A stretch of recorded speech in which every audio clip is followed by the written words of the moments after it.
बीड लोकसभा निवडणुकीत पराभव झाल्यानंतर पंकजा मुंडे यांनी आज विधान परिषद सदस्यत्वाची शपथ घेतली आहे.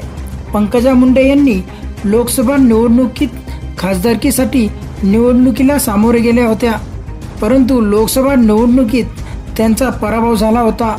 बजरंग सोनवणे यांनी पंकजा मुंडे यांचा पराभव केला होता. नुकतेच विधान परिषदेच्या 11 सदस्यांमध्ये पंकजा मुंडे निवडून आल्यात.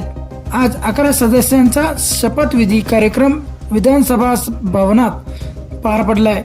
पंकजा मुंडे यांना उपसभापती नीलम गोरे यांनी शपथ दिली. विधान परिषदेचे विरोधी पक्षनेते अंबादास दानवे तसेच इतर सदस्य या प्रसंगी उपस्थित होते. सभापती यांनी नवनिर्वाचित 11 सदस्यांना पुष्पगुच्छ देत अभिनंदन केले, तर पंकजा मुंडे यांच्या समर्थकांमधून सोशल मीडियाच्या माध्यमातून शुभेच्छांचा वर्षाव केला जातोय.